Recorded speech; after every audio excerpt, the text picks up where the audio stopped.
Hi guys, itong 4th year therapy ni Pastor Jaime. Diba? Medyo madilim kasi. Kaya yan, inilawan na. O kamusta naman ang mga paa? Nag-exercise ba? Nabibend ang paa? Yung si Papa sabi ko sa kanila, may nag-aabang yata eh. Sino? Yung sa libro yata yun. Sa libro? Sabi mo sa misis ko sa itaas, parang kontakin niya, meron ka na. Sige mamaya pagka tapusin mo na kita i-therapy. Therapy muna tayo. Parang alam nila. Pwede rin po. Kasi walang sasakyan eh. Dapat magsundo sila para hindi hirap magbiyahe. Magbiyahe, hindi ko rin alam kung saan pupunta. Doon lang, sa kabila lang, yung sa simbahan niya, pinuntahan mo noon. Ay, bugtan ba yata yan? Sa doon. Sa dulo? Oo, ay, malayo doon. Lapit lang. Lapit lang. 20 minutes walk. Unahin muna kita. 50 minutes na lang yan. Unahin muna kita i-therapy tayo para ikay makapag-walk na. Lahat body tayo ha. Ayan. Valentine. It's a Valentine. It's a Valentine. Inhale, exhale. Tapos hakbang ng dahan-dahan. Sweet tayo tayo. Sweet. Magsasaya tayo ng sweet. Ha? Sige. Sabay sa mga ano ng paa. Tinda. Nakahawak ako sa spine mo tayo kasi nagte-therapy ako nakatayo. Ha? Okay. Yan. Sasayaw-sayaw lang tayo. Hindi. Okay lang. Sabay ka lang sa akin. Yan. Hindi. Kaya yan. Iyan mo yung paa mo. Sige lang. Sige lang. Ay, hindi. Ano mo lang yung paa mo? Ano mo lang. Taas. Sige. Taas. Okay. Yan. Sige lang. Sige lang tayo. Ay, hindi. Hindi ka mabigat tayo. Alin ang masakit? Sige lang tayo. Sige lang tayo lang. Sige lang, ganyan lang tayo. Sige. Ay, kaya mo. Kaya mo na tayo. Sige lang. Alin sa katayo ka? Hinga. Palakad yung anak niya, hindi ko hawakan punta doon. Sige. Ngunit ako wheelchair, ngunit ayaw niya. Sige tayo. Naka-wheelchair. Ganyan lang tayo tayo. Yung mga bata, yan pinapalakad pag ano. Magsisweet muna tayo tayo. Ay, ano siya. Kasi tayo, kung bakit kita ginaganito para maano ng katawan mo yung tayo. At saka yung ano ng balakang mo. Di ba? Napagod? Ba't napagod? Sige. Atras ka. Atras. Nagmamagal. Anong masakit sa'yo? Pag nakatayo ka tayo? Anong masakit sa'yo pag nakatayo ka? Iban mo yung tuhod. Sige, yan. Sige pa. Ganyan na, pwede mo siyang i-ano kung gusto niya. Yan. Kailangan tayo nagaganito ka. Ganitong exercise. Yan.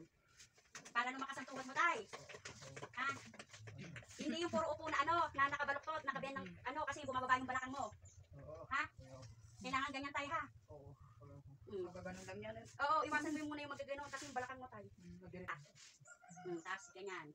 Ikaw mismo. Sige, ikaw. Uwi ko na agad, makalakad ka na. Kailangan makalakad. Sige tayo, taas. Yan, yan. Ganyan na Pwede niyang gawing exercise. Yan. Ganon lang niya kapag gano'n. Kung puminta ka dito, tinatamad. Yung sandbag na mabigat, itali dito. Pagkatapos, ganyan niya. Nagagawa niya? Oo. Bakit hindi niya ginagawa ngayon? Kasi tinago ko na yung sandbag kasi ayaw niya. Gawin natin, sabi ko. Sabi. Tay, huwag masyadong ikaw ang magpakakatay. Yan. Yan ha. Ganyan.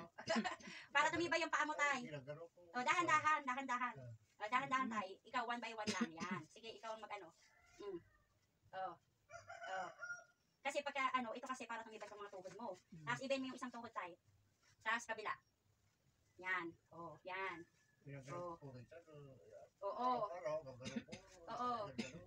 Yan.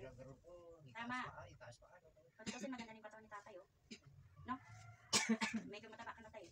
Tama lang katawan mo sa normal. Tinadamihan ko yung pagkain. Yan yung sinitherapy ng kasi noon.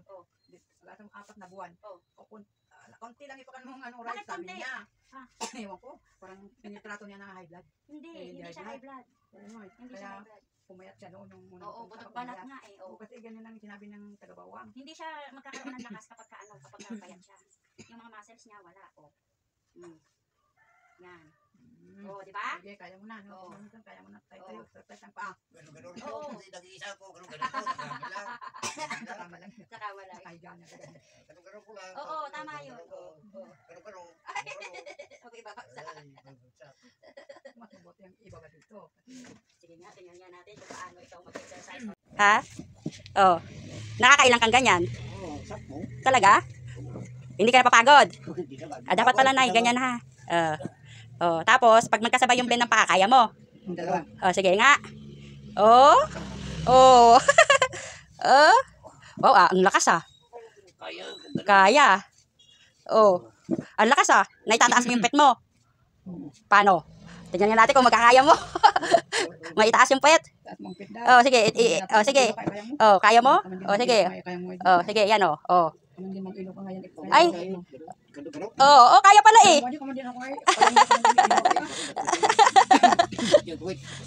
kaya.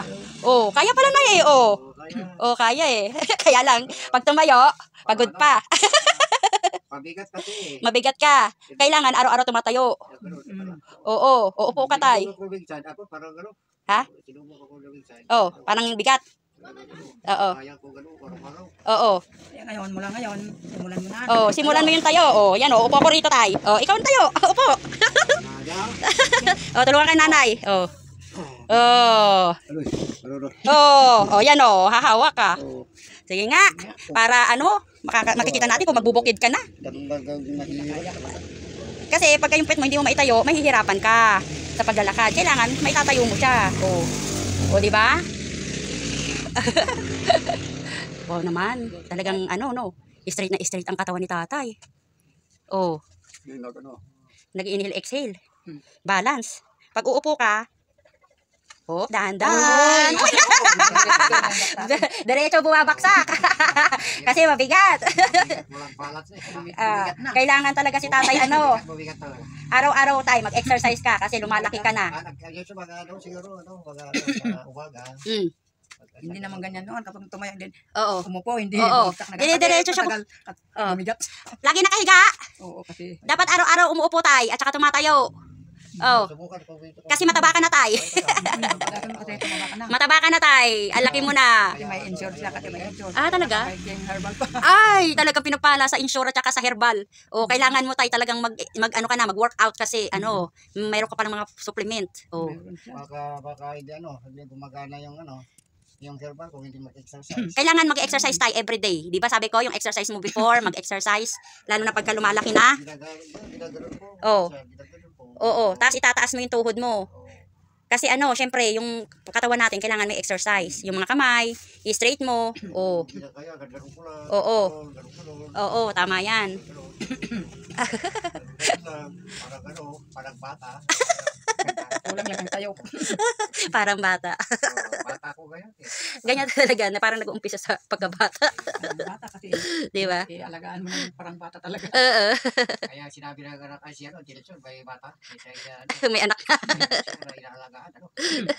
Okay lang yan. Okay lang, Father. May mga times talagang kailangan natin ang pagsikapan din. Kahit matanda na. At least, di ba? Long live. Magli-5 taon sa March na. 5 taon na sa March. Congratulations. 5 taon na. 5 taon ka na pala. Namatay na. Yung mga kabatch mo. May nabagok na 2. Isang senior citizen at isang bata. Nahulog sa, hindi kasi, ilang taon kaya yun? 30 plus siguro kasi may anak na 4. Nahulog sa hagdan. Namatay. Katulad ng ganyang sakit. Namatay agad. Ay, ganoon. At least yung tatay buhay pa. Blessing talaga tayo, no? Sabi lang ko sa akin, tatanda ka na yun, buhay pa. May babae din, ganyan din, pinunta sa ospital. Ganun, hindi na mahirap. Sabi nila, inuwi nila. Ilang araw lang namatay. Ay, ganoon. Yan lang ang nabagok na hindi. Ikaw lang ang nabagok na. Oo nga kasi, yung spine niya lock. Before, lock talaga lahat hanggang leeg, hanggang cervical spine, hanggang bone tail, lock. Kaya hindi niya magalaw yung pang paa at kamay niya noon. Pero ngayon, tingnan mo. Meron pa naman yan tayo kasi hindi pa totally kumbaga wala ka pang 7 years. 7 years kasi ang recovery ng mga ganyan, basta stroke or accident sa bone, sa spine. Pero kailangan ina-exercise niyo po ang katawan kasi yan po yung flexibility. Kailangan yung mga buto sumasabay na sa pagkilos mo kahit matanda ka na. Tumigas kapag hindi. Pag tumigas yan, bibigat ka. Kailangan ina-exercise mo. Iwasan mo tayo yung sobrang baluktot ng balakang na kailangan galaw lang ng konti para hindi lumiit yung puwet mo kasi mababa yung balakang mo kanina. At saka yung pelvic. Kasi kapag nakaupo na gano'n. Oh, sobrang ganyan. Sobra-sobra. Oo, wag ka magsobrang ganun tay kasi ano, yung pelvic mo pumapasok. Yun po yung inayos ko kanina. Oo, kaya bumibigat ka lalo at saka umaatras ang spine mo, yung bone tail mo umaangat na. Ano kung kapasit ikatang hangad di. Oo, iwasan mo yung sobrang ganun. Kailangan konti lang. Yung kamay mo ang iaano mo, isusunod mo sa pag-bend, kamay. Kamay mo ang ihahawak sa paa. Oo. Wag mong yung oo, wag. Kasi ano, bumababa yung pelvic at saka yung balakang mo. Kaya parang ngayon, hirap kang tumayo. Hirap igalaw ang katawan, lalo kang bumibigat at saka bumabaksak ang oxygen mo. Eh ngayon, maganda ka ngayon, oh. Oh. Medyo maganda ang oxygen mo ngayon, magandang mukha mo. Sikapan mo bumangon tay, ibangon mo yung sarili mo. Itukod mo yung mga kamay mo. Kasi yung spine mo ang dapat sumabay sa pag ano mo. Mabigat, oh, ayan, oh, sige, upo. Oh, ayun. Kailangan may tagahila.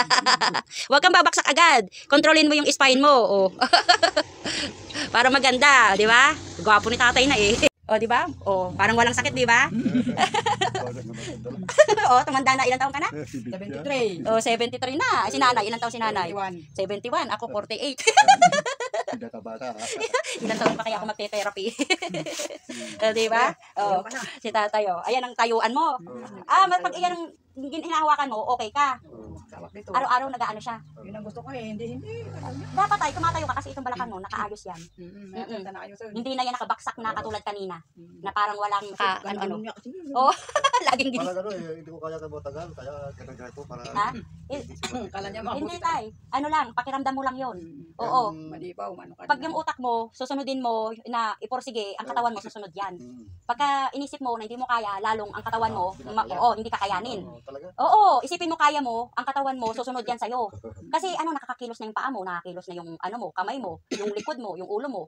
Ang kailangan lang, i-flex mo, igalaw yung katawan mo para magkaroon ka ng magandang gravity sa katawan, balance. Pag hindi mo ginalaw yan, paano na? Titigas yung mga buto mo, magdidikitan ng buto mo. Gusto mo ba yun? Ang gwapo nga rin tatay ngayon eh. Ganina parang bumaksak ang oxygen eh. Manipis yung mga mukha ngayon oh. Nag-ano yung mukha niya eh. Sige tay, hawakan mo na yung wheelchair mo kung kaya mong itayo yung sarili mo. Oh. Oh, sige lang, kung minsan-minsan lang. Minsan lang naman eh. Oh, dapat araw-araw kasi iyan yung building mo para mag-ano, yung mga katawan mo. Yung panginginig na yan, yung mga ugat na yan na salamat nakabangon. Huwag ka matakot sa panginginig tay kasi iyan yung mga reaction ng ugat mo na nag-build up ng lakas. Oo tay, ayaan mo lang, manginig ka basta hindi ka babaksak ng biglaan ha, uupo ka ng dahan-dahan. At saka i-enjoy mo lang yung pagkatayo. O, di ba? Para makita ka ni Sember gaganyan-ganyan, sasayaw-sayaw ka lang, itaas-taas mo yung paa mo. Oh, di ba? Walang sakit. Kaya, amen. Walang sakit. Parang di na paralyze. Ilang taon ba tong paralisado? No. Yun nga eh, maglilima sa Mart. Pero paralisado pa ba to? Nakatayo na. Sabagay yung una, yung ilang buwan ba? 3 atang buwan. Oo. Hindi makagalaw ng part. Yung kamay lang, ganun lang. At saka yung kamay din ng paa niya, yan ang ganun lang. Ayun lang gumagalaw. Mayroon yung mga ganyan din, ilot-ilot. Yun.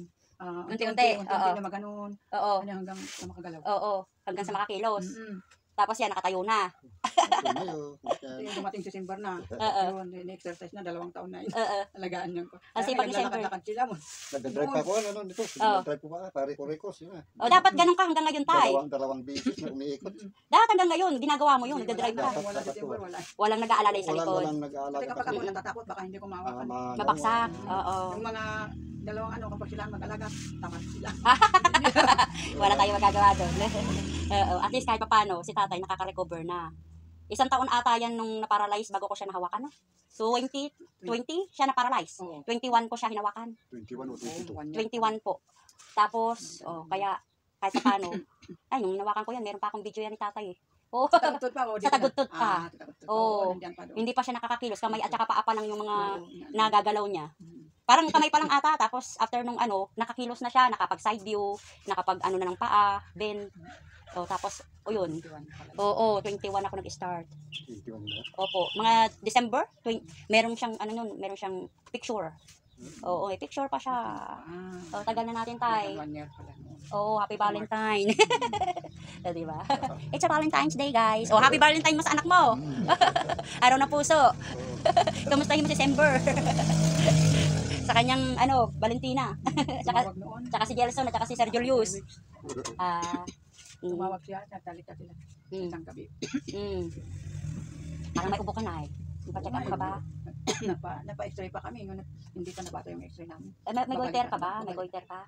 Ha? May goiter kayo? Meron. Ayun nga, nakikita ko yung goiter Kaya mo. nga sabi nila yung panyawan, kaya ako ng panyawan.